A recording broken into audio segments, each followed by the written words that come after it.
ನಾನು ನಮ್ಮ ಮುಖ್ಯಮಂತ್ರಿಗಳಿಗೆ, ಯಾಕೆಂದರೆ ನಾನು ವಿಧಾನಸಭೆ ಕಲಾಪದಲ್ಲಿ ಭಾಗವಹಿಸಿಲ್ಲ, ಅಲ್ಲಿ ಭಾಗವಹಿಸ್ಲಿಕ್ಕೆ ಹೋದರೂ ನಾನು ಚರ್ಚೆ ಮಾಡಲಿಕ್ಕೆ ನನ್ನ ಏನೋ ಒಂದು ವಾಯ್ಸ್ಗೆ ರೆಸ್ಟ್ ಬೇಕು ಅಂತೇಳಿ ಡಾಕ್ಟ್ರಸ್ಸು ಸಲಹೆ ಕೊಟ್ಟಿದ್ದಾರೆ, ಮಾತಾಡಬೇಡಿ ಅಂತ.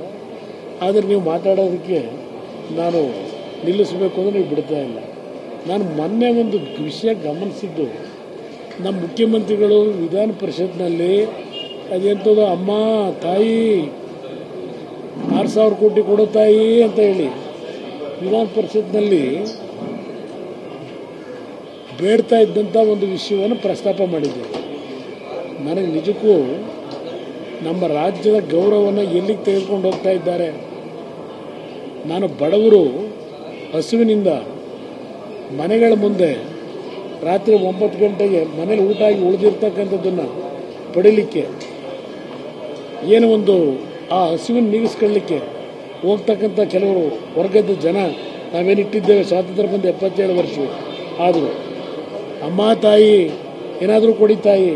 ಜ್ಯೋತಿ ಪ್ರಕಾಶ್ ಆಪಲ್ ಕೃಷಿ ಮಾಡಿ ಎಕರೆಗೆ 9 ಲಕ್ಷ ಗಳಿಸ್ತಿದ್ದಾರೆ. ನೀವು ಕೂಡ ಅವರಿಂದ ಕಲಿಬೇಕಾ? ಅವ್ರ ಜೊತೆ ವಿಡಿಯೋ ಕಾಲ್ನಲ್ಲಿ ಮಾತಾಡಬೇಕಾ? ಈಗಲೇ ಫ್ರೀಡಮ್ ಆ್ಯಪ್ ಡೌನ್ಲೋಡ್ ಮಾಡಿ ಅಂತಕ್ಕಂಥದ್ದು ಕೇಳ್ತಾ ಇದ್ದೆ. ಆದರೆ ಇವತ್ತು ರಾಜ್ಯದ ವಿಧಾನ ಪರಿಷತ್ತಿನ ಕಲಾಪದಲ್ಲಿ ರಾಜ್ಯದ ಒಬ್ಬ ಮುಖ್ಯಮಂತ್ರಿ ಅಮ್ಮ ತಾಯಿ ಅಂತೇಳಿ ದೈನಸಿ ಥರ ಬೇಡ್ತಕ್ಕಂಥ ಸಿಚುವೇಶನ್ ಯಾತಿಗೆ ತಂದ್ಕೊಂಡಿದ್ದೀರಿ? ಈ ರಾಜ್ಯದ ಸರ್ಕಾರವನ್ನು ಏನೊಂದು ಭಿಕ್ಷಕರ ರಾಜ್ಯ ಮಾಡಿ ಕೊಟ್ಟಿದ್ದೀರಾ? ಕೇಳಲಿಕ್ಕೆ ಬಯಸ್ತೀನಿ. ಇದೇಂಥದ್ದು ಬಿಲ್ ಬೇರೆ ಪಾಸ್ ಮಾಡ್ತೀರಿ, ನಾಚಿಕೆ ಆಗಬೇಕು ನಿಮಗೆ. ಇವತ್ತು ಕರ್ನಾಟಕ ರಾಜ್ಯ ಸಂಪತ್ತು ಭರಿತವಾದಂಥ ರಾಜ್ಯ. ಓನ್ ಟ್ಯಾಕ್ಸ್ ರೆವಿನ್ಯೂನಲ್ಲಿ ಕರ್ನಾಟಕ ದೇಶದಲ್ಲೇ ಮೊದಲನೇ ಸ್ಥಾನದಲ್ಲಿದ್ದೇವೆ. ಸ್ವಂತ ತೆರಿಗೆಯನ್ನು ಕಲೆಕ್ಟ್ ಮಾಡ್ತಕ್ಕಂಥದ್ರಲ್ಲಿ ಮೊದಲನೇ ಸ್ಥಾನದಲ್ಲಿದ್ದೇವೆ. ಹಣದ ಕೊರತೆ ಇಲ್ಲ. ನಿಮ್ಮ ಲೂಟಿಯ ಒಂದು ದಾಹಕ್ಕೆ ರಾಜ್ಯದ ಖಜಾನೆ ಖಾಲಿ ಮಾಡ್ತಾ ಇದ್ದೀರಿ. ಗ್ಯಾರಂಟಿಯಿಂದ ಖಜಾನೆ ಖಾಲಿ ಆಗ್ತಾ ಇಲ್ಲ. ಗ್ಯಾರಂಟಿ ನೀವು ಕೊಡೋದ್ರಿಂದ ಖಜಾನೆ ಖಾಲಿ ಆಗಲ್ಲ. ಖಾಲಿ ಆಗ್ತಿರೋದು ನಿಮ್ಮ ಸ್ವೇಚ್ಛಾಚಾರ.